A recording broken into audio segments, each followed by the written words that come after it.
En las clases pasadas empezamos a ver el tema de análisis de ciclo de vida y en dos clases vimos primero cómo era el pensamiento del ciclo de vida, la economía circular, la ecología industrial y bueno, las primeras etapas, ¿no? Cómo había que poner la meta, el alcance, decidir la frontera, la unidad funcional, etcétera. Y después vimos las otras etapas, que era hacer un inventario de todas las emisiones, de todo lo que va a componer un impacto ecológico y hacer categorías de impacto y evaluar esos impactos, ¿no? Y a lo mejor podemos hacer ciertas operaciones para hacerlos más comprensibles, como normalizarlos, etcétera, y luego había que interpretarlos. Y hay que hacer análisis de sensibilidad, hay que hacer una revisión externa para ver que el análisis de ciclo de vida sea consistente, y todo esto es de acuerdo a la norma. Pero ya hemos comentado que hay otras variantes del análisis de ciclo de vida, que como no siguen todos estos pasos o eliminan ciertas categorías de impacto, pues no cumplen como tal con la norma de análisis de ciclo de vida, pero siguen siendo análisis con un cierto pensamiento de ciclo de vida. Y pueden llegar a ser más sencillos de realizar o más útiles porque el análisis de ciclo de vida puede ser demasiado amplio y también esto nos da cierta información específica acerca de algunos impactos y puede ser más fácilmente comprensible por el público en general. Entonces, vamos a hablar hoy de dos de estos tipos, que va a ser la huella hídrica y de la huella de carbono. Entonces, primero acerca de la huella de carbono, pues va a ser simplemente la cantidad de gases de efecto invernadero emitidos por un cierto producto. Y aquí es donde vienen las primeras diferencias con el análisis de ciclo de vida. El análisis de ciclo de vida va a analizar un sistema de producto o un sistema de un servicio. Pero yo puedo hacer la huella de carbono de un producto o puedo hacer la huella de carbono de una persona o de una institución o de un país, que acerca de estas organizaciones pues no existe una metodología para aplicar el análisis de ciclo de vida. Pero fuera de esta pequeña diferencia, esencialmente va a ser hacer un análisis de ciclo de vida, pero considerar solamente una categoría de inventario y una categoría de impacto, que van a ser los gases de efecto invernadero y por consiguiente el cambio climático. Y entonces, en vez de usar estas normas, la 14.040 y la 14.044, hay unas específicas ya para huella de carbono, que va a ser la 14.064 y la 14.067.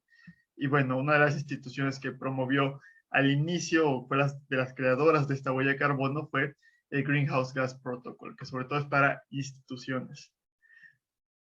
Y el asunto, esto es muy popular, reportar la huella de carbono, tanto de personas como de productos, pero hay que tener mucho cuidado de no pensar que equivale a todo el impacto ambiental. Porque, bueno, aparte de la diferencia que esto es un impacto potencial, ¿no?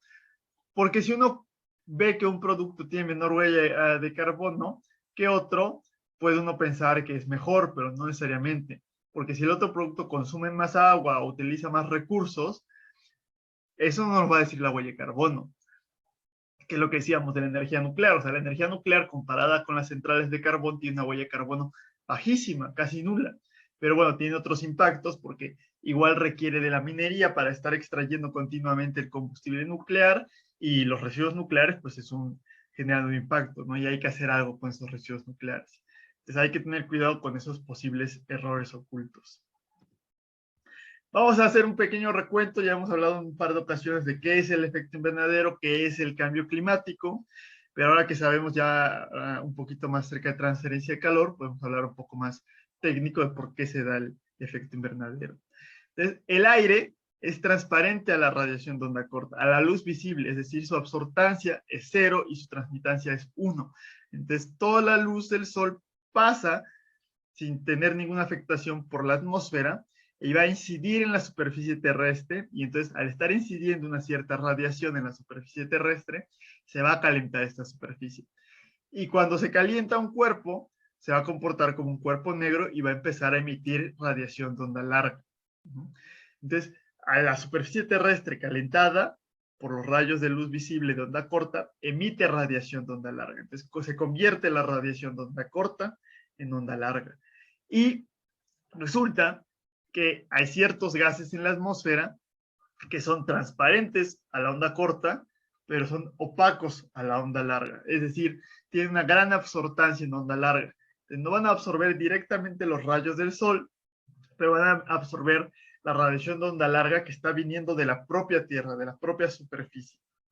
Entonces, el principal gas de efecto invernadero va a ser el vapor de agua. Es muy fuerte como gas de efecto invernadero, pero ese se encuentra de manera natural en la atmósfera por el ciclo hidrológico. El que sigue va a ser el dióxido de carbono y aunque no es el más potente, va a ser de los más emitidos y pues va a ser principalmente de manera antrópica, es decir, generado por las actividades humanas. Entonces, al atrapar el calor de onda larga, pues se va a calentar la atmósfera. Y es un proceso natural que se regula y que alcanza un estado estable y estacionario, que solamente va cambiando a lo largo de millones de años. Si no existiera estos gases de efecto invernadero, la temperatura de la Tierra sería de menos 18 grados. Entonces, necesitamos el efecto invernadero para poder vivir en la Tierra. Pero el problema es cuando se sale de control y en vez de ser algo estable que cambia a lo largo de millones de años, empieza a cambiar en décadas. Ese incremento desmedido de la temperatura debido a los gases de efecto invernadero, pues es indudablemente antrópico. No hay ninguna duda de que nosotros somos los responsables de este cambio tan súbito que está sucediendo en la actualidad. Entonces, para cada gas de efecto invernadero vamos a medir su potencial de efecto invernadero a 100 años, porque tienen una cierta vida útil, entonces no todos van a calentar en diferentes escalas de la misma manera. Entonces, para estandarizarlo y normalizarlo y poderlo comparar, vamos a tomarlo a 100 años. Entonces, el estándar va a ser el dióxido de carbono, que va a tener un potencial de efecto invernadero de 1. El metano tiene 28, aunque bueno, tiene ahí por ahí un rango de acuerdo a qué tipo de metano sea.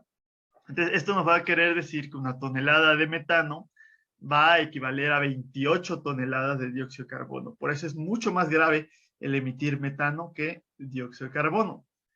Y bueno, toda esta ciencia del conocimiento que tenemos del estado de arte del cambio climático lo publica el Panel Intergubernamental del Cambio Climático, o IPCC. Entonces, cada 5 años publica aproximadamente cada 5 años publica uno de sus reportes, y el reporte nos dice pues cuál es el conocimiento más actual y pues si las cosas están empeorando o si antes considerábamos que afectaba menos ciertos gases de efecto invernadero o ciertos efectos de retroalimentación ahora son peores porque ahora conocemos más, hay más investigación científica, más poder computacional.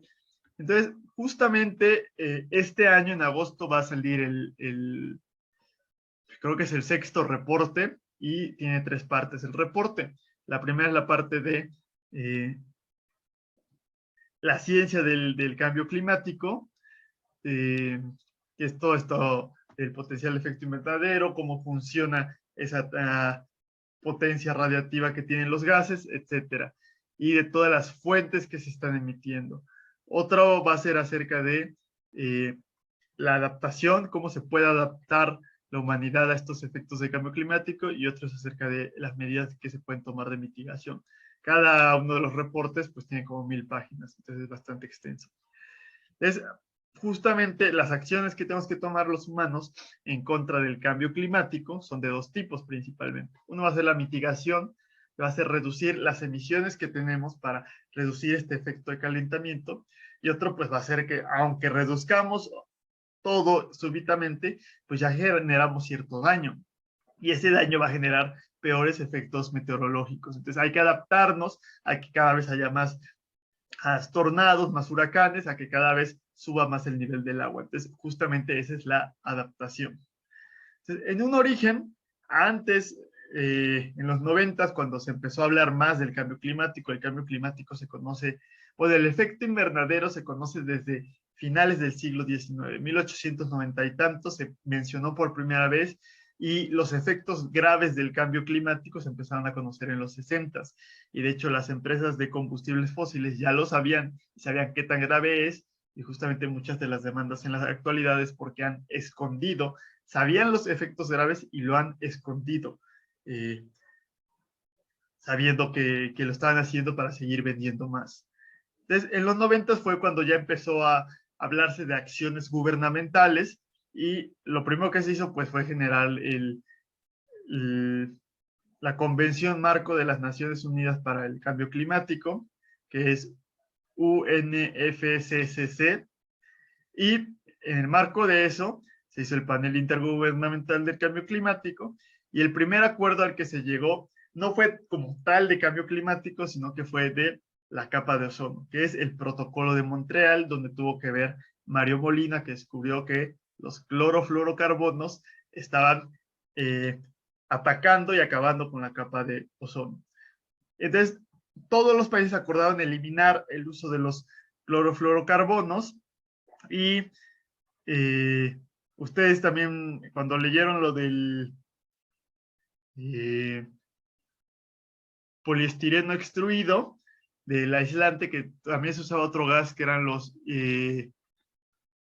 hidrofluorocarbonos, que es otro tipo de gas que se usa para, justamente para dar esta expansión, que ya existe un acuerdo de Kigali, que es una amendment, Kigali Amendment, que es una adición al protocolo de Montreal para evitar la emisión de esos gases, y eso es más reciente, ¿no? Tiene un par de años. Y resulta que los clorofluorocarbonos son gases de efecto invernadero muy potentes. Entonces, el eliminarlos y salvar a la capa de ozono también está teniendo un efecto de eliminar cierta emisión de gases de efecto invernadero. Y eventualmente se emitió el protocolo de Kioto, que sí era efectivamente para atacar el cambio climático. Y la idea es que los responsables son los países industrializados, entonces los países industrializados están obligados a reducir sus emisiones, mientras los no industrializados no estaban obligados. Se hizo 6 familias de gases de efecto invernadero, que los tienen aquí, y pueden ver cómo algunos que son poco comunes tienen una potencial de calentamiento extremadamente alto, como el hexafluoruro de azufre, que tiene un potencial de 23.900 veces más que el dióxido de carbono. Entonces es crítico eliminar, aunque sean trazas de gases las que se emiten, pues tienen un efecto muy fuerte. Y ya en el último reporte del IPCC, pues ya hay una lista como 5 o 6 páginas de gases que se sabe que tienen efecto invernadero. El problema del protocolo de Kioto fue primero que Estados Unidos, que es uno de los principales emisores de gases de efecto invernadero, nunca entró, no le pareció la idea de estar obligado y no tener esa soberanía de decidir ellos mismos. Canadá se salió después, y resulta que los países no industrializados en los 90 ahora se están industrializando en la actualidad, y ahora tienen una prominencia muy alta. Por ejemplo, en los 90 no se incluía a China como uno de los principales responsables de la emisión de gases de efecto invernadero, pero ahora es quien más emite en todo el planeta. Entonces, pues realmente fue hasta cierto punto un fracaso el protocolo de Kioto. Eventualmente, después de mucho tiempo, se logró llegar al Acuerdo de París, que fue un gran logro porque prácticamente todos los países, 190 países en el mundo, ratificaron el acuerdo, y aunque Estados Unidos dijo que se iba a salir, pues no se salieron porque no ganó Trump, ¿no? Entonces, volvieron a entrar al Acuerdo de París. Entonces, la diferencia del Acuerdo de París es que ahora eran aportaciones voluntarias.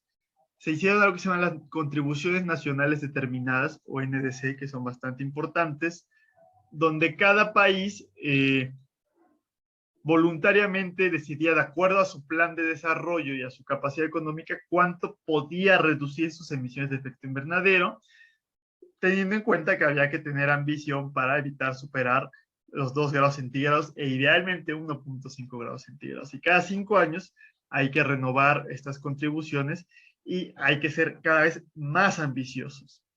Entonces, pues algunos países fueron muy ambiciosos desde el inicio y otros pues no fueron ambiciosos. Obviamente Arabia Saudita, su contribución pues es hasta cierto punto un chiste con respecto a la mitigación del cambio climático.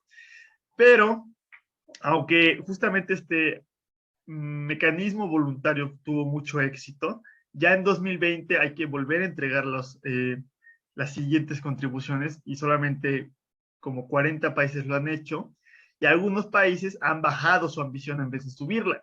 Y hay 2 países prominentes que son México y Brasil.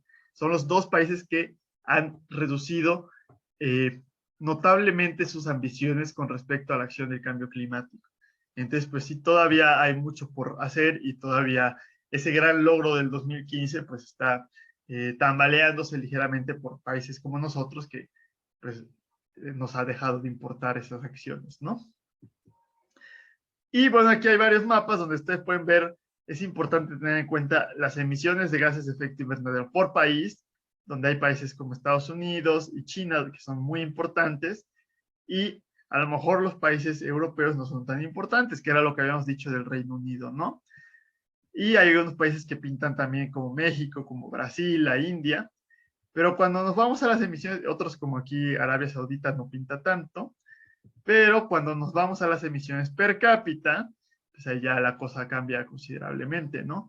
Estos países como Estados Unidos y Canadá son muy fuertes emisores, Europa aumenta más, Rusia, Australia, Arabia Saudita es bastante grave la situación, y también Kazajstán, ¿no? Entonces, pues tiene una responsabilidad considerable estos países, aunque sus emisiones totales pues no sean tan grandes. También pues va a haber una distribución, no se emiten de la misma manera todos los gases, el principal es el dióxido de carbono, luego el metano, y también no todas las industrias van a emitir de la misma manera, ¿no? La principal fuente es la generación de electricidad, el transporte, y luego las fábricas y la agricultura, ¿no? Entonces, por eso hay que ir buscando, atacando en cada sector cómo podemos reducir estas emisiones de efecto invernadero.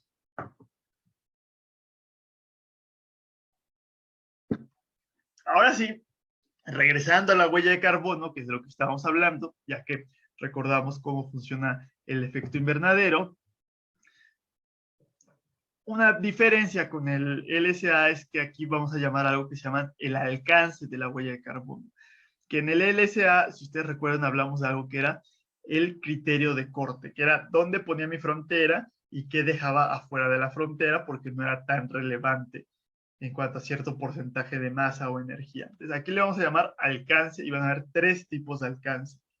Hacer las emisiones directas, indirectas y otras emisiones indirectas. Y bueno, las emisiones directas fue de lo que nosotros somos directamente responsables.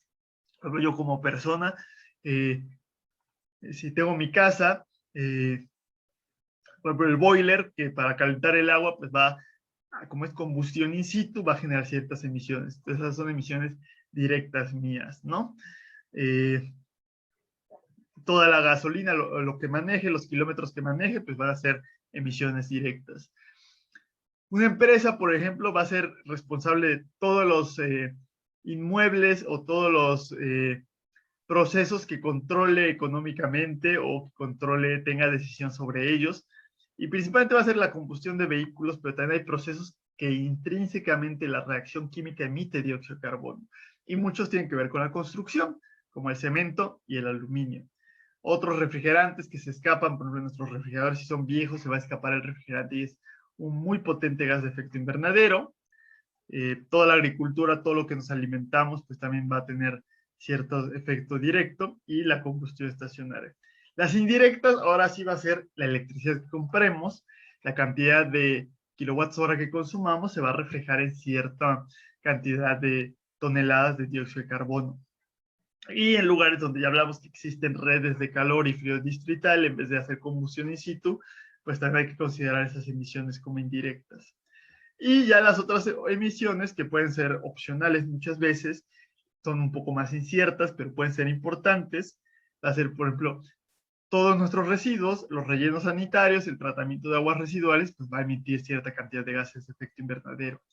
Para las empresas, el desplazamiento al trabajo de los empleados, pues también tiene ciertas emisiones, e idealmente habría que considerarlo.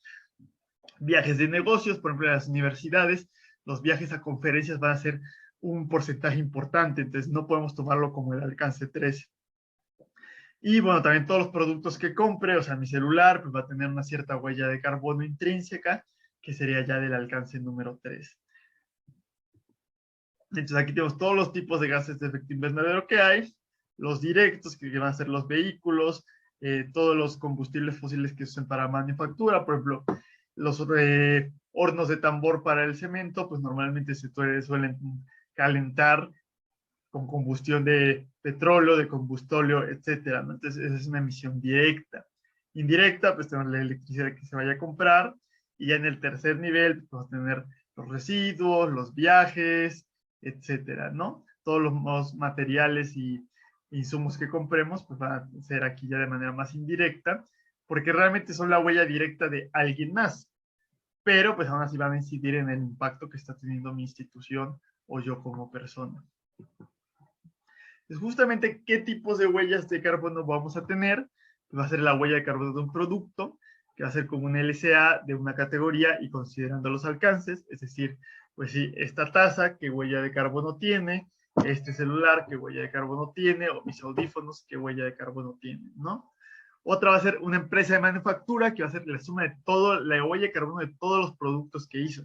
Este celular, que es LG, entonces yo puedo decir, ¿cuál es la huella de carbono de mi celular? O cuál es la huella de carbono de LG. Entonces vamos a tener que sumar todos los celulares fabricados por LG y ver cuál es la huella de carbono total de la empresa.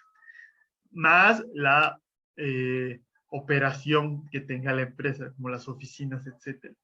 Como institución, pues ya dijimos, va a ser todos los activos que tenga la empresa, es decir, todo lo que sea propiedad de la empresa y que se utilice en un año.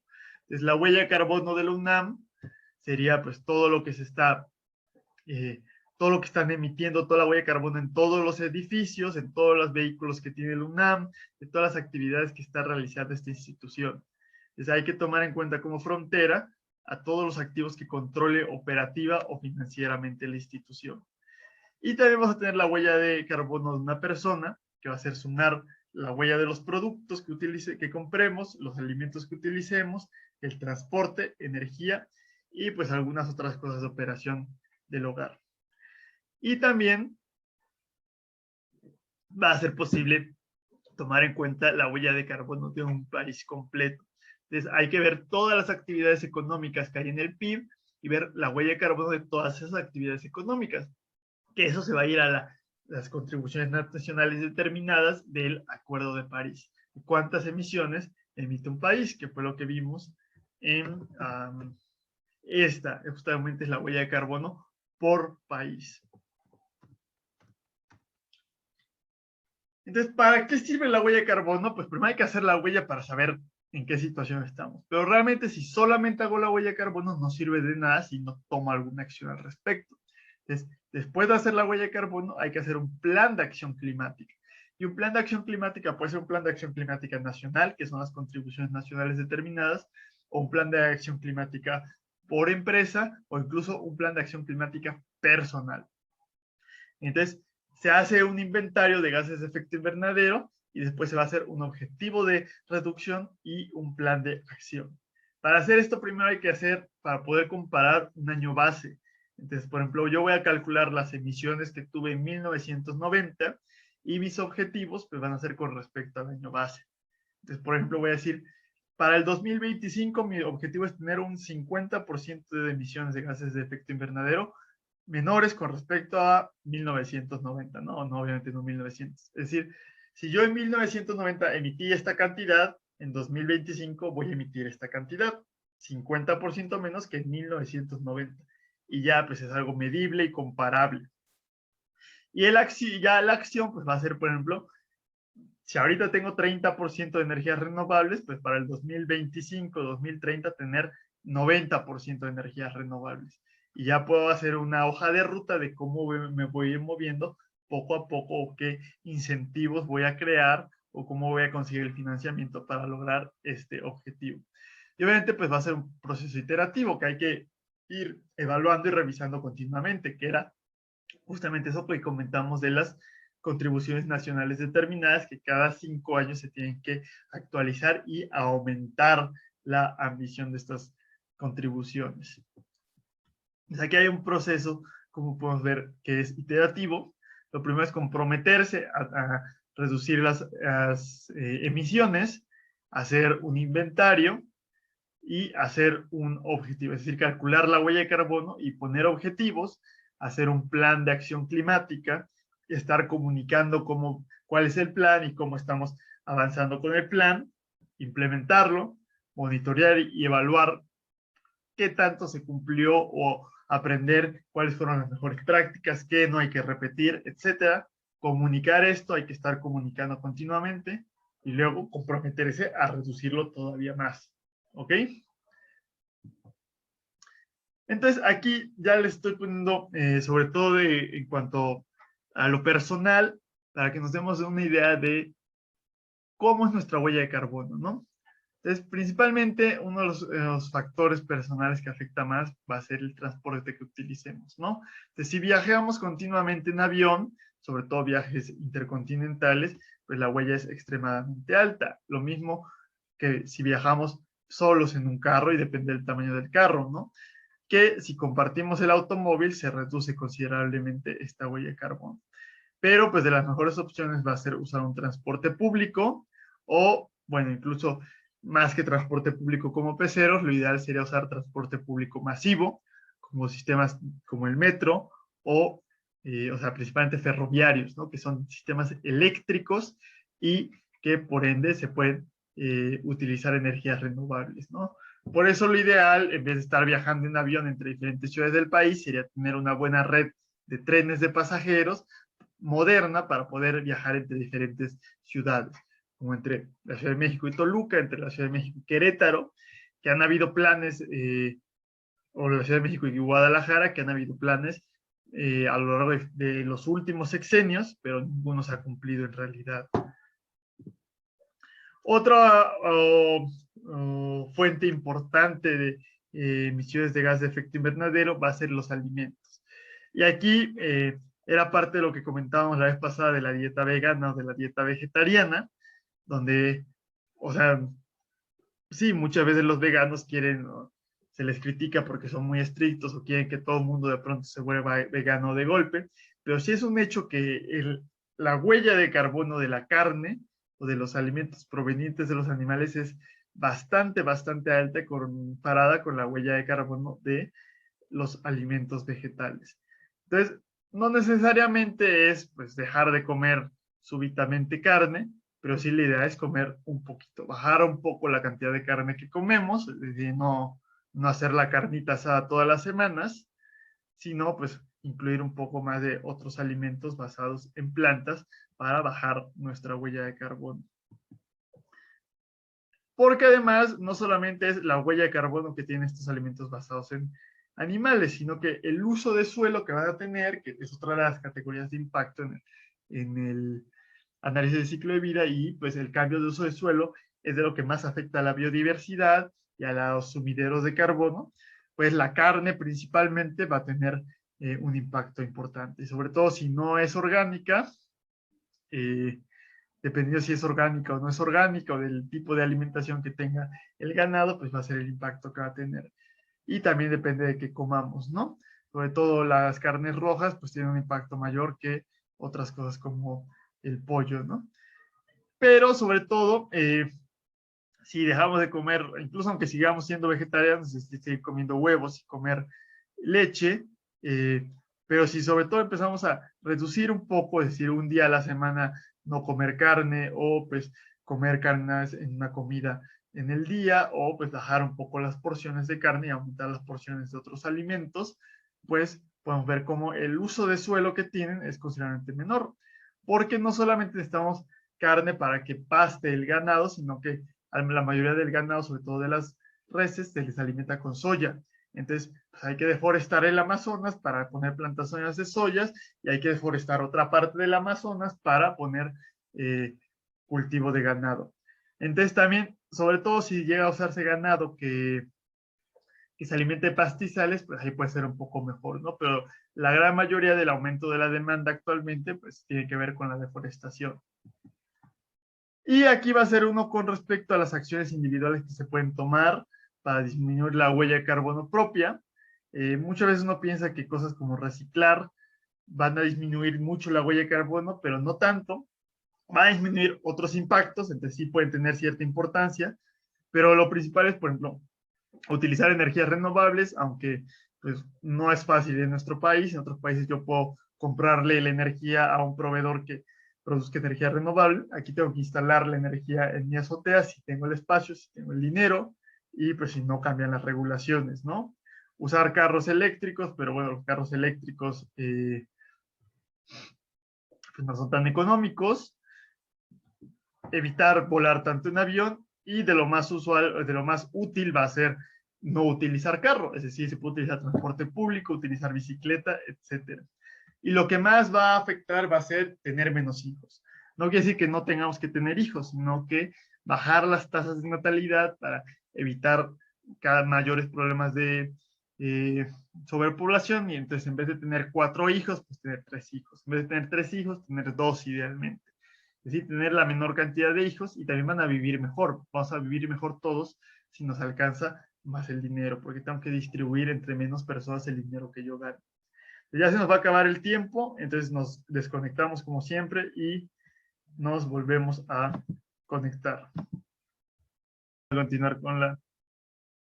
Yajaira, creo que levantaste la mano. Si quieres comentar algo. Bueno, Sí, ¿qué pasó? yo, bueno, he visto como infografías sobre la huella de carbono digital y hablan de tomar algunas medidas para reducirla, pero no, o sea, por lo que veo en esta gráfica, realmente no, o sea, no se reduce o causa un impacto importante, ¿o sí? Así, no es de lo que más impacto causa, pero obviamente, por ejemplo, no todos viajamos en avión, ¿no? O si viajamos en avión, viajamos una vez al año. Hay gente que viaja, usa avión 10 veces al año, entonces para ellos sí es lo más importante esto. Pero para muchos realmente es el consumo de energía. Es decir, justamente la idea de la huella digital es pues tener menos equipos prendidos o que estén consumiendo menos energía, pero no solamente en mi computadora, sino los servidores que estén usando menos energía. Una opción que dicen es eliminar los correos que tengamos en nuestro buzón de entrada, y eso va a disminuir la carga que tenga el servidor y disminuir el uso de energía. Entonces sí tiene un impacto, o sea, a lo mejor algunas cosas tienen más impacto que otras, pero realmente hay que tomar acciones de todos lados, de todas las maneras posibles, para reducir el impacto lo más posible. Ahora, ajá. Nada, le iba a decir que está bien, gracias. Entonces, realmente, más allá de esto que aquí nos dice que lo más útil es tener un hijo menos, aunque si en el futuro logramos reducir las emisiones, pues las emisiones que puedan tener nuestros hijos van a ser mucho menores. Pues si tenemos hijos y los educamos para que tengan menos emisiones o hagan cosas buenas, eh, pues o sea, puede ser benéfico, ¿no? Realmente, más allá de esto, o sea, sí tenemos nosotros una cierta responsabilidad, pero las emisiones que tenemos nosotros contra las que tienen las grandes corporaciones es muchísima la diferencia. O realmente nuestras emisiones son producto de la sociedad en la que vivimos. Es decir, no es solamente que en Estados Unidos emitan mucho más que per cápita que aquí, sino que es difícil reducir esa emisión, porque en Estados Unidos el estilo de vida es diferente. En Estados Unidos no hay red de trenes. Yo en Europa puedo viajar todo el continente en tren si quiero, pero en Estados Unidos y en México no puedo viajar en tren de una ciudad a otra. Entonces, tengo ciertas limitaciones de acuerdo a cómo es la sociedad o cómo es el gobierno, qué acciones toma el gobierno. Les digo aquí, pues yo no puedo hacer nada si CFE se le ocurre estar abriendo nuevas centrales de carbón en los últimos años, ¿no? Y quitar permisos para energías renovables. Eso es un asunto del gobierno. Entonces, muchas veces las acciones personales no tienen la capacidad de hacer tanto cambio. O sea, sí es importante tomar las acciones personales, porque podemos generar cierto cambio cambiando el consumo de manera masiva que tenemos, y que las corporaciones tengan que, o sea, hacer presión a las corporaciones, ¿no? Pero, o sea, Coca-Cola contamina mucho con sus botellas, pero si mañana le dejamos de comprar a Coca-Cola, pues va a bajar mucho la contaminación también, ¿no? Pero podemos exigirle a Coca-Cola que utilice botellas recicladas, podemos exigirle a las compañías de electricidad que usen energías renovables. Entonces, realmente, la principal manera de reducir las emisiones de carbono, más que con acciones individuales, va a ser como individuos haciendo presión para que las grandes corporaciones y los gobiernos tomen las acciones que se necesitan, porque en la actualidad existe una gran cantidad de cinismo que dicen que van a tomar acciones, pero realmente no están haciendo nada al respecto. Entonces, justamente tenemos que presionar a los gobiernos y a las grandes empresas que son los principales responsables de las emisiones de dióxido de carbono. Y bueno, ya que tenemos aquí los principales elementos cuánto contribuyen, van a haber algunas calculadoras de huella de carbono. Lo ideal es a seguir el proceso del análisis de ciclo de vida, sobre todo para una institución. para tener bien con detalle y con transparencia y con calidad de información, pero si yo como persona quiero hacer mi huella de carbono, pues no tampoco tiene sentido hacerlo. Si quiero reverla rápidamente, pues puedo entrar a las versiones en línea de calculadoras o al software que existe, que le doy algunos datos básicos y calculan una huella, ¿no? No es tan preciso, entonces hay que tomar en cuenta que es una primera aproximación y que lo ideal es tomar una calculadora de huella de carbono hecha para México que tome la información de cuánto CO2 se emite por electricidad en México, cuánto CO2 se emite la carne producida en México o la que se importa y se vende en México. No es lo mismo el CO2 producido por electricidad en Reino Unido ni la carne consumida en Canadá. Entonces, pues hay que, por ejemplo, aquí yo les doy algunas ligas para que puedan entrar si les interesan. Hay algunas que también permiten calcularlo para negocios, ya para industrias o para manufactura, si hay que hacer un análisis más detallado. Y sobre todo las más completas, pues son estadounidenses o europeas, ¿no? Entonces podemos usarlas para darnos una idea, pero va a ser un valor pues no tan preciso porque son datos europeos. Ahora, saltando al otro tema que íbamos a ver la clase de hoy, que va a ser la huella hídrica. La huella hídrica es un concepto mucho más reciente, fue introducido por este investigador holandés, creo, Arjen Hoekstra, que de hecho ya murió, no era muy grande, pero ya no está vivo. Y bueno, la idea es de manera similar tener una sola categoría de impacto y de inventario que va a ser el uso de agua. Y así como en la huella de carbono podemos hacer personas, instituciones, empresas, productos o países, igual la huella hídrica va a ser para todo este tipo de individuos o de instituciones. Y va a ser justamente el uso de agua, pero no va a ser algo tan sencillo como ver en mi casa, pues cuánta agua utilicé o cuántos garrafos utilicé. Vamos a ver que va un poquito más allá la huella hídrica. Y justamente porque no solamente utiliza el uso directo, no considera solamente el agua que utilicé como líquido, sino el agua indirecta que usé. Es decir, para producir mi celular se requirió cierta cantidad de agua en la manufactura. Esa es parte de mi huella hídrica. Entonces también, sobre todo la energía consume muchísima agua. Entonces también si reducimos nuestro uso de energía y los electrónicos consumen mucha agua, entonces si reducimos nuestra huella de carbono digital, también estamos reduciendo nuestra huella hídrica. Y aquí el detalle es que va a ser multidimensional. Solamente consideramos el agua, pero a través del agua vamos a considerar muchos factores como la contaminación, por ejemplo, con la huella gris. Y a diferencia de un LSA, este sí va a ser un impacto directo. Vamos a tener que ver la especificación temporal, porque no es lo mismo consumir agua en cierta estación, en la estación de lluvias que en la estación seca, y no es lo mismo consumir en cierta cuenca que tiene mayor estrés hídrico que en otra cuenca que tiene cierto estrés hídrico. Entonces, es promovido actualmente por Water Footprint Network y también ya existe una norma específica para la huella hídrica. Y justamente Water Footprint Network tiene una calculadora personal, ¿no? Para una industria o una institución, pues habría que hacer un análisis más detallado. Hay que recordar, ya habrán visto ustedes 20 veces el ciclo hidrológico, de hecho esta imagen exactamente ya se les enseña al inicio del curso, que justamente el motor del ciclo hidrológico es la energía solar, que genera evaporación principalmente en el mar.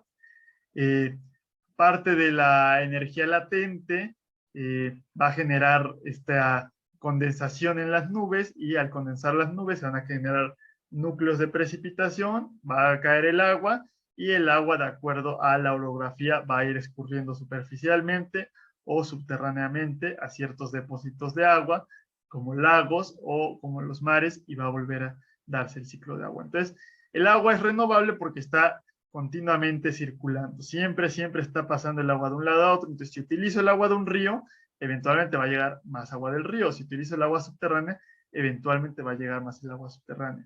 Pero así como hay una tasa de entrada, cuánta agua llega al río, hay una tasa de salida. Entonces, si uso más agua de la que está llegando al río, el río se va a secar. Si dejara de pronto de usar el agua, va a volver a llenarse.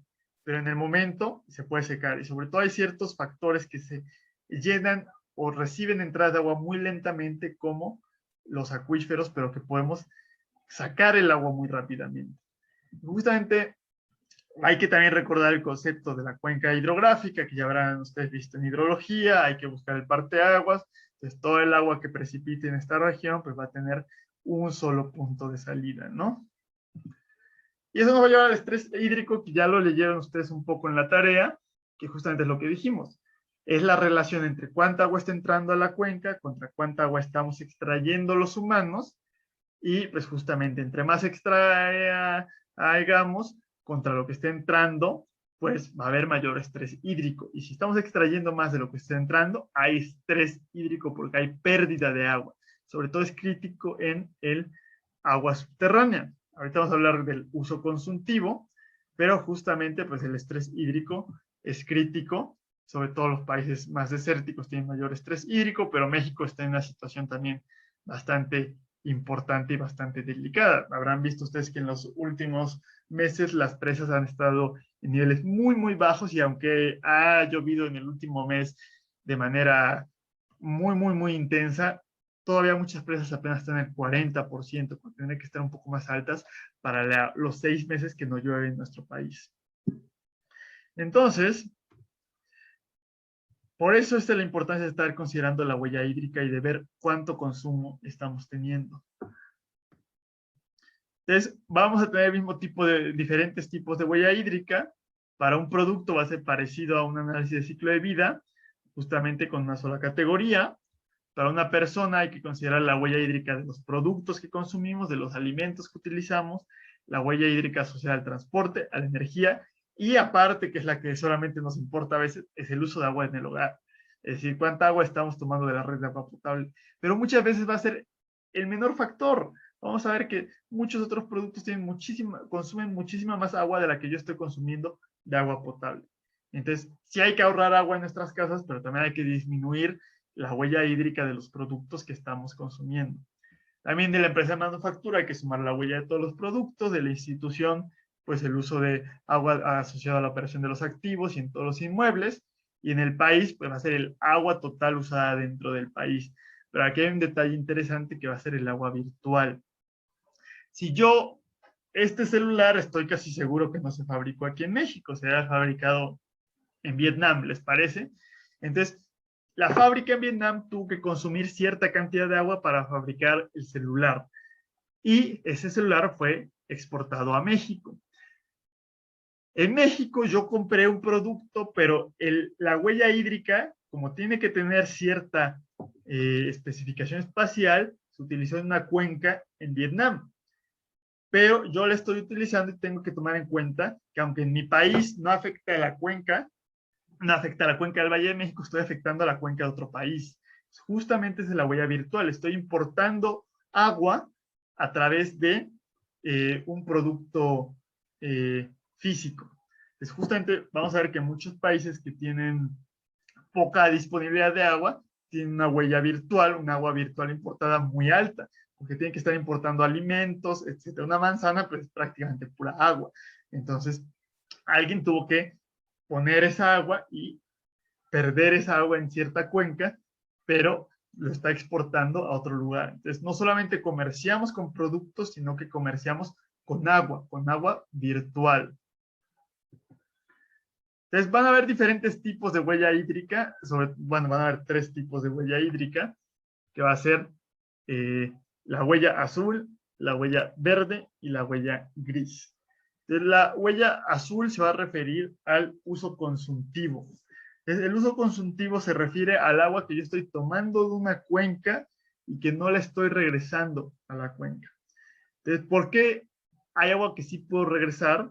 Por ejemplo, imagínense una central eléctrica, y las centrales eléctricas necesitan agua para refrigerarse, para bajar la temperatura. Entonces, una central de carbón pues va a estar junto a un río, va a tomar cierta cantidad de agua, va a usarle su radiador para enfriar y va a regresar cierta cantidad de agua. El agua va a volver al río y justamente pues no se está perdiendo en la cuenca, porque va a seguir su flujo a través de la cuenca. Entonces, no es una huella hídrica azul, no es un uso consultivo, porque no se perdió esa agua, va a ser una huella hídrica gris. Eso lo vamos a ver ahorita. Pero parte de esa agua que usamos para enfriar, si usamos una torre evaporativa, como las que ya vimos en la clase de ventilación pues sí, de control térmico mecánico, que es por ejemplo las que tienen las centrales nucleares, mucha de esa agua se va a evaporar. Entonces, pues sí, ya el agua que yo regrese no va a ser el 100% que yo tomé. Esa agua evaporada va a ser una huella azul porque es un uso consultivo que se tomó y no se regresó a la cuenca. Entonces, por ejemplo, para mi celular, pues parte del celular, vamos a tomar otro ejemplo mejor, o sea, es este vaso de plástico, ¿no? Entonces, este vaso de plástico en la manufactura tuvo que lavarse, hay que usar mucho, en muchos procesos se usa agua para lavado, y muchas veces esa agua se va a regresar, esa agua no es uso consultivo, pero dentro de este producto tiene cierta cantidad de agua incorporada, esa agua sí va a ser un uso consultivo. Por ejemplo, en el concreto hay que ponerle agua al concreto, pero esa agua no la recuperamos, esa agua hace reacción química y se queda dentro de la piedra del concreto. Entonces, ese es un uso consultivo que ya no estoy regresando a la cuenca. Y también los trasvases hidráulicos, pues son usos consultivos. Es decir, toda el agua de la cuenca del Cutzamala que tomo y mando a la cuenca de... bueno, aquí hay un pequeño detalle. El agua que tomo de la cuenca del Cutzamala y de la cuenca del Lerma y la mando a la cuenca del Valle de México, va a ser un uso consultivo en la cuenca del Cutzamala y en la cuenca del Lerma. Porque les estoy quitando agua y no la estoy regresando otra vez a la misma cuenca, la estoy mandando a otra cuenca. Entonces, eso va a ser una importación que va a tener la cuenca del Valle de México. La cuenca del Valle de México tiene mayor disponibilidad de agua de la que tiene naturalmente porque estamos importando agua del Cutzamala y del Lerma.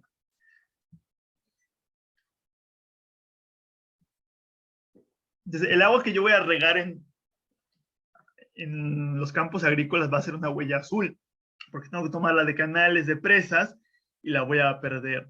La voy a perder porque se va a incorporar o se va a evapotranspirar. Justamente el agua de riego es una huella azul. Y ya dijimos que el agua de enfriamiento en centrales eléctricas no es huella azul. La otra opción va a ser la huella verde, que sobre todo se va ya a referir a la precipitación. De la precipitación que no regrese, que no siga su flujo en la cuenca, va a ser huella verde. Es decir, si el agua se precipita en un río, en un lago, y después va bajando al océano, eso no es una huella hídrica, porque está circulando dentro de la cuenca.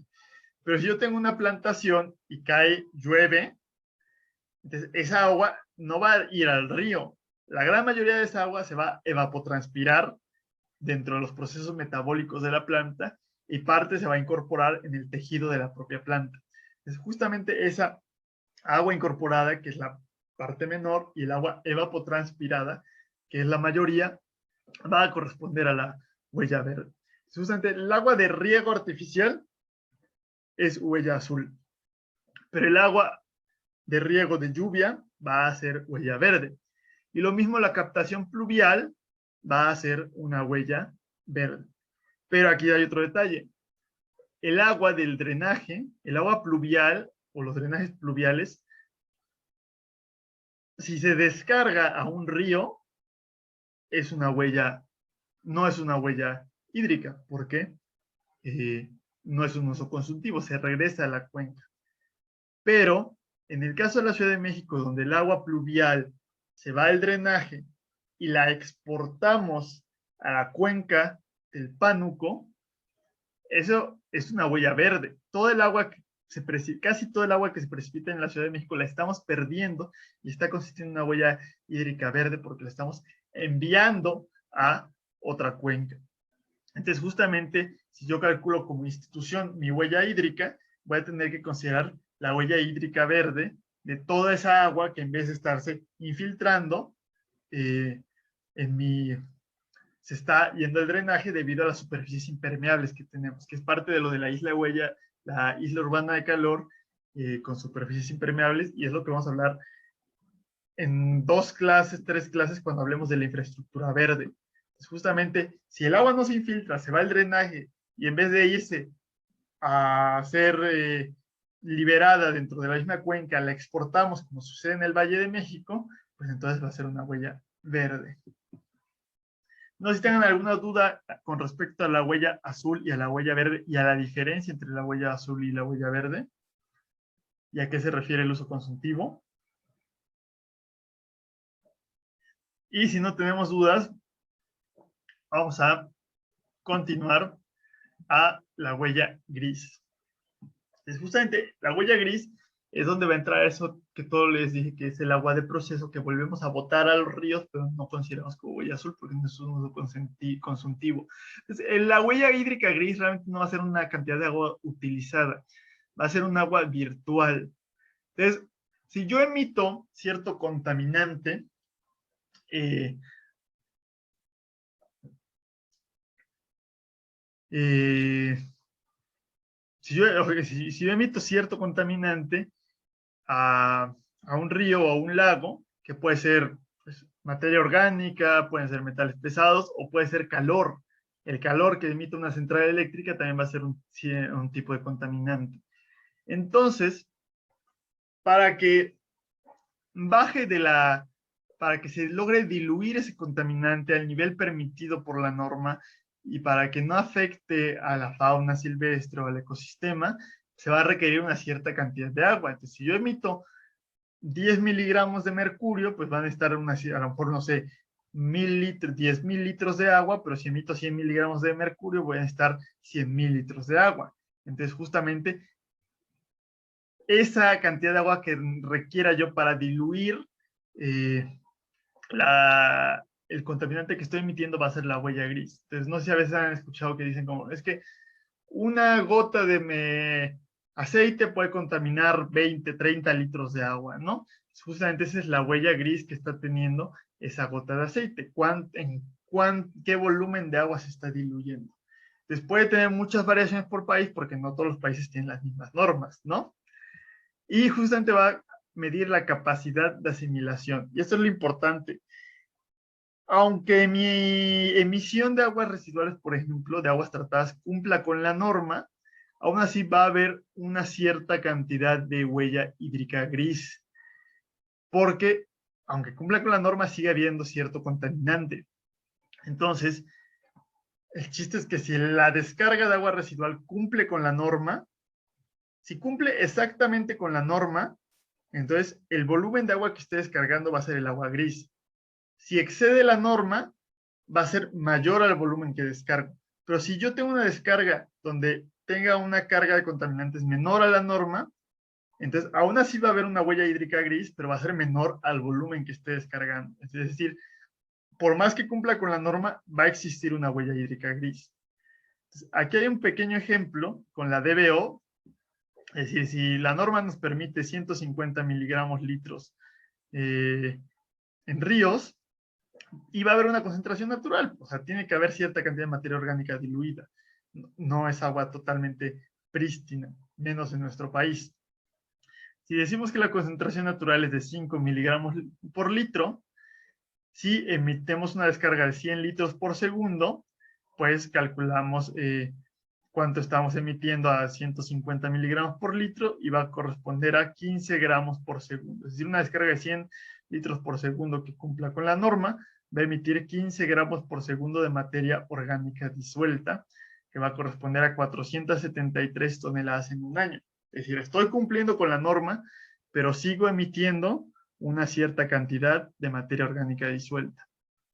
Y justamente para calcular la huella hídrica gris, voy a hacer la división entre esta carga que estoy emitiendo y la diferencia entre la concentración máxima y la concentración natural.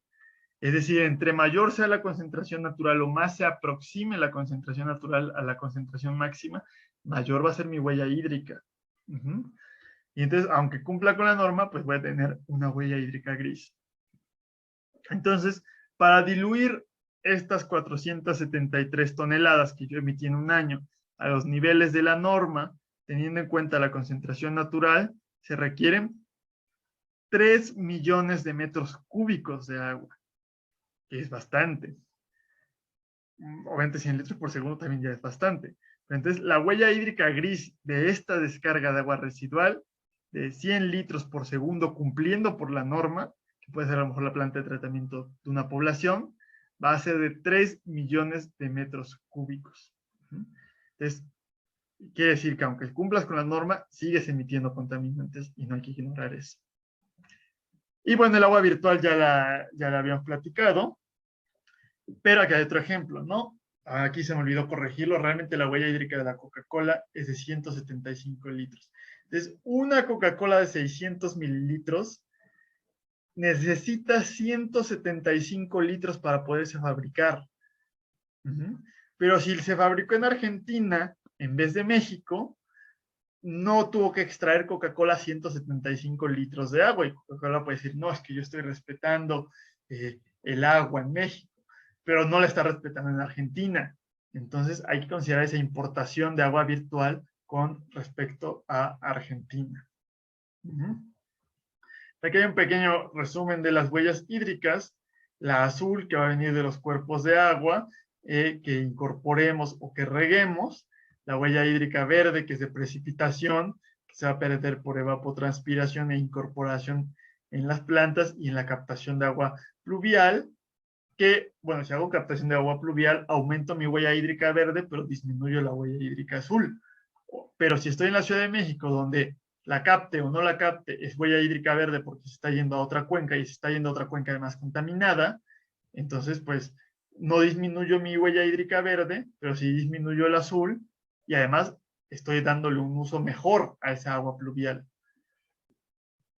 La otra opción va a ser la huella hídrica gris, que va a ser justamente la cantidad de agua que se requiere para diluir los contaminantes emitidos. Aquí hay otro que nos va a hablar de la huella virtual y estamos hablando de los países del Golfo, es decir, del Golfo árabe, del Golfo persa, donde justamente son países totalmente desérticos. Entonces, pues Arabia Saudita no tiene muchas plantaciones de frutas porque no tienen el clima ni el agua disponible. Entonces, van a importar esos otros países y entonces, aunque ellos no consuman mucha agua, porque si de por sí, aunque no consuman mucha agua, están en una situación crítica de estrés hídrico, si estuvieran utilizando agua para riego, estarían en una situación mucho peor. Pero están contribuyendo, por ejemplo, vemos que importan agua de Brasil, de Argentina, de Australia, de la India. Vemos que varios países aquí tenemos, esto es los Emiratos Árabes, son estas líneas azules, y estas son de importaciones de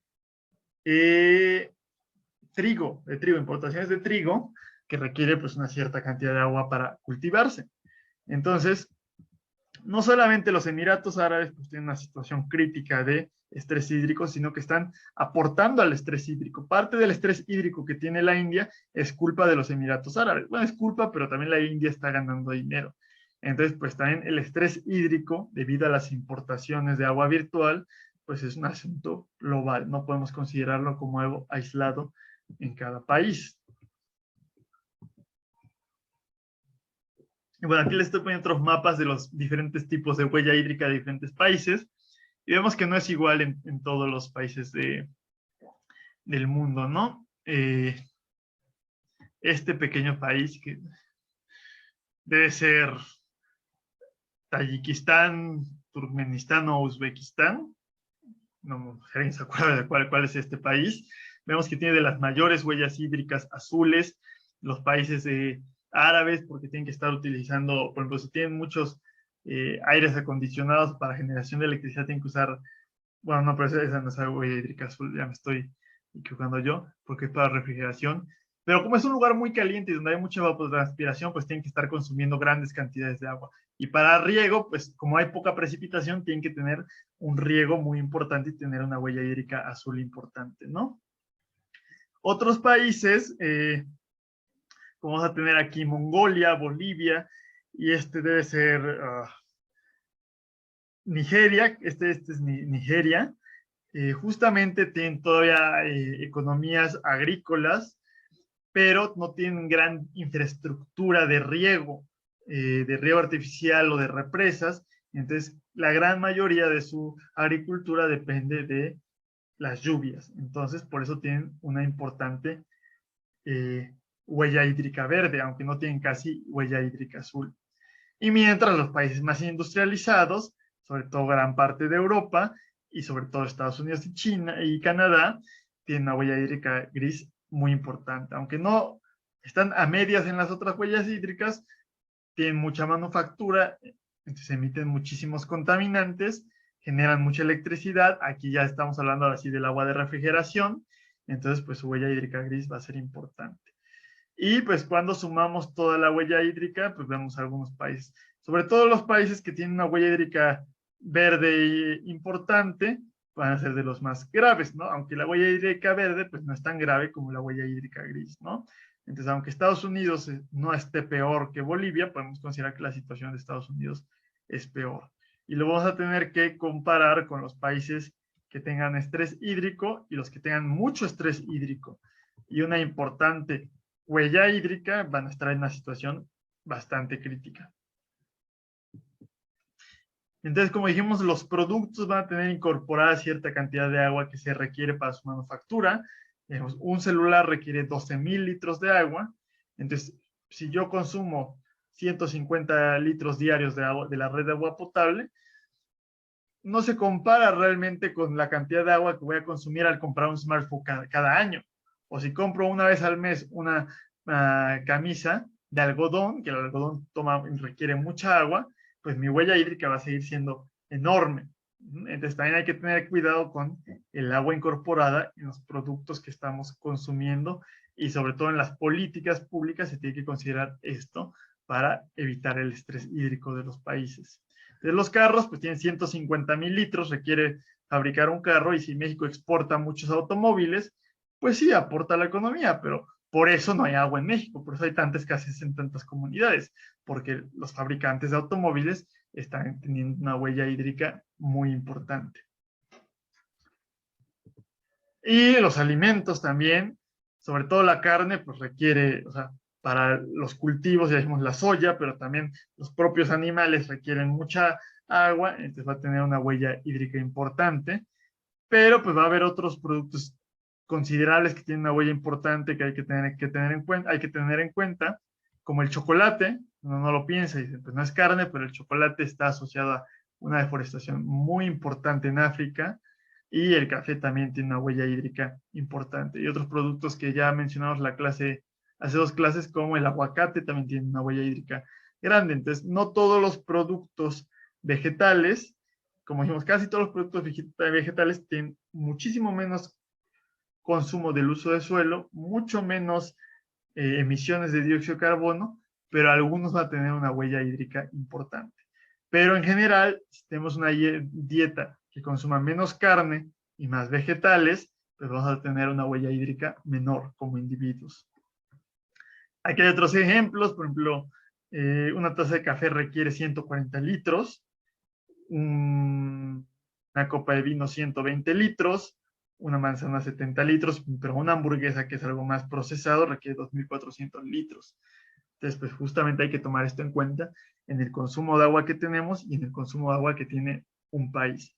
También esto va a depender de las políticas industriales o de cómo se comporten las empresas en un país. Entonces, sí hay la dimensión personal, pero también hay que tener en cuenta la dimensión industrial, institucional o gubernamental, y hay que exigir que los gobiernos tomen medidas para reducir estas huellas de alimentos y estas huellas hídricas en nuestros países. Las bebidas es sobre todo es una situación grave, sobre todo hemos tenido muchos problemas con las embotelladoras como Coca-Cola, que requieren 175 litros de agua para producir una Coca-Cola, y si Chiapas es el lugar del mundo donde más se consume refresco, y obviamente Chiapas es de los lugares que tienen mayor estrés hídrico, porque hay varias fábricas de Coca-Cola que están extrayendo de los acuíferos, y como la ley de aguas actual dice que se le debe dar prioridad a la industria antes de las personas, entonces pues hay mucha Coca-Cola, pero no hay agua para tomar, ¿no? Entonces, tenemos el problema de salud, de obesidad y diabetes que genera esto, pero además tenemos el problema de la escasez de agua. Entonces, si queremos combatir la escasez de agua, pues hay que dejar de tomar refresco, o no dejar de tomarlo. No tomarlo diario, o tomarlo mucho menos seguido. De vez en cuando, no hay problema, pero un consumo constante, pues es problemático.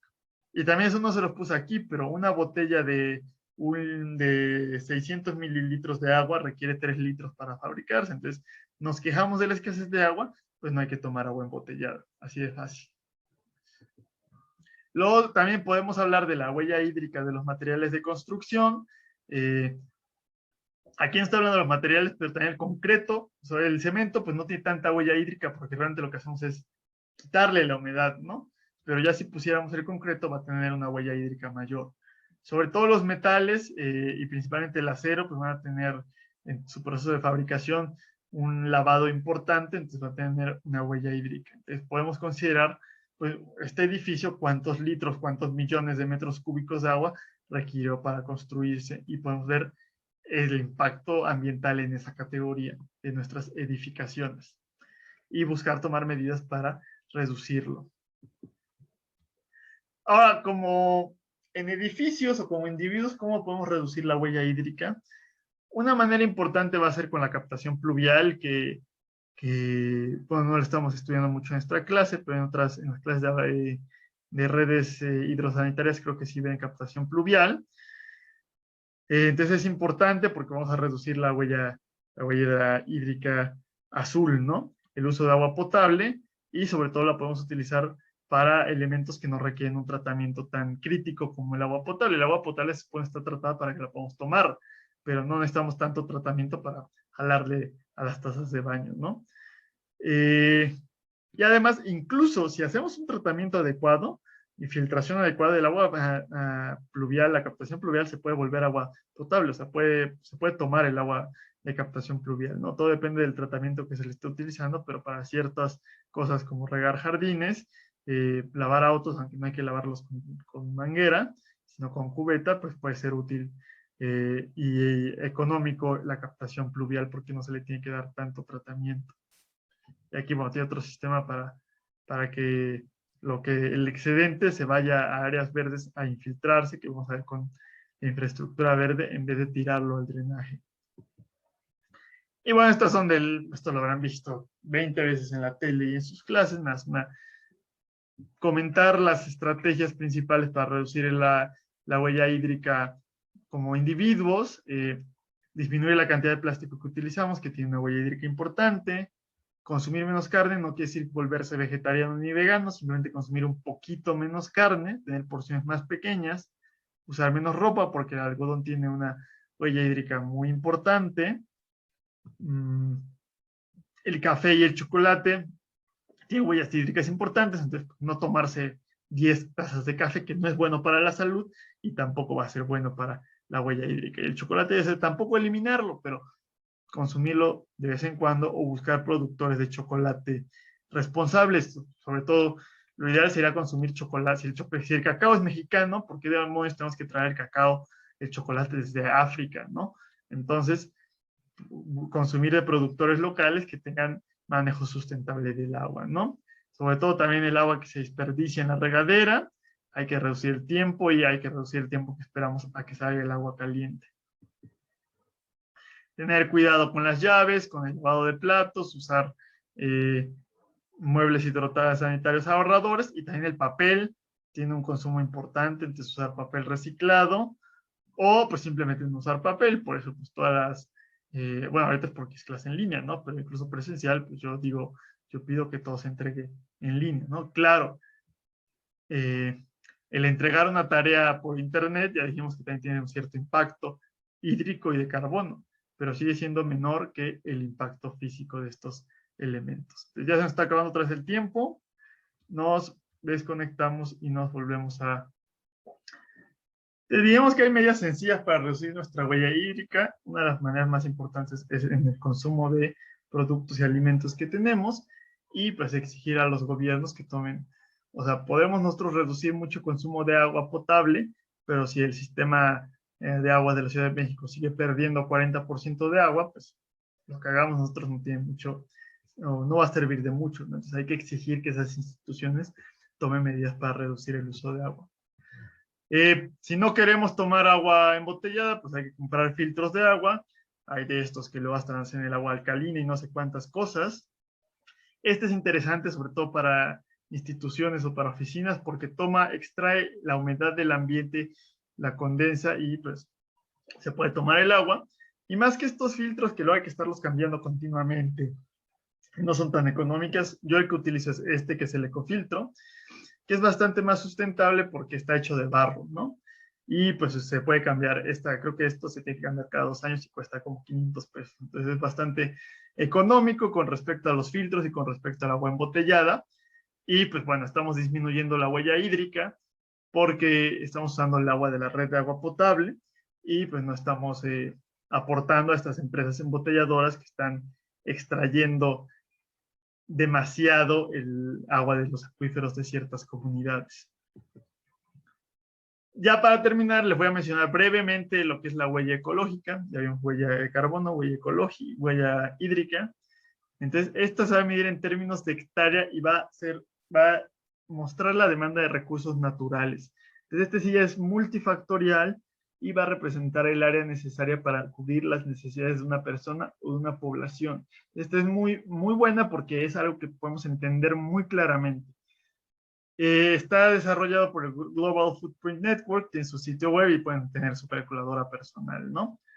Entonces resulta que hay lo que les llaman el Earth Overshoot Day, que es en el día en el que nos estamos acabando los recursos que la Tierra tiene disponibles para nosotros. Y pues justamente es alrededor de agosto. Y en 2020 bajó un poco por la pandemia, pero ya volvió a subir a finales de julio, ¿no? Entonces, el impacto, o sea, todavía en los 70s nos alcanzaba todo el año para cumplir con los, o sea, consumíamos los recursos que tenía disponible la Tierra, pero ahora necesitamos 1.6 tierras para cumplir con todos los recursos. Y como no hay 1.6 tierras, pues estamos agotando poco a poco y llevándonos a una debacle ecológica, ¿no? Pero no todos vivimos igual. Entonces, muchas veces se dice el problema de la sobrepoblación es que somos demasiados y los países africanos que se reproducen como conejos, etcétera, y pues hay que tomar medidas, que es lo que le llaman el ecofascismo. Porque la India será de los países más poblados del planeta, pero si todos viviéramos como viven los indios, como viven los 1.500 millones de indios que hay, no requeriríamos más que 0.7 planetas. Pero si vivimos como viven los alemanes, que nada son 50 millones, pero pues requeriríamos 3 planetas. Entonces, el impacto es desproporcionado entre los países desarrollados y los países no desarrollados. Entonces, justamente ese incremento, ahí es que somos muchos o están mal administrados los recursos. Sí somos muchos, eso no hay que negarlo. Pero el principal problema no es ese, no es que seamos muchos, es que están mal administrados los recursos, justamente. Es decir, que los países ricos consumen demasiado, la gente rica consume demasiado y los pobres no consumen mucho. Es decir, y sobre todo, el aumento poblacional es de gente de bajos recursos.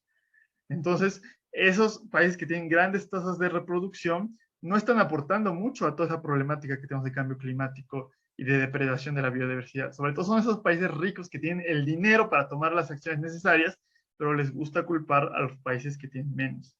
Entonces, todos tenemos que tomar las acciones justas y que podemos tomar, pero pues, la principal carga está en los países que más tienen y que sobre todo más tienen, pero no comparten mucho los recursos. Sí, Víctor dice que hoy día fue el día del cero. Sí, de hecho, justamente les voy a compartir al rato por WhatsApp un artículo que leí ayer y habla justamente acerca de esto.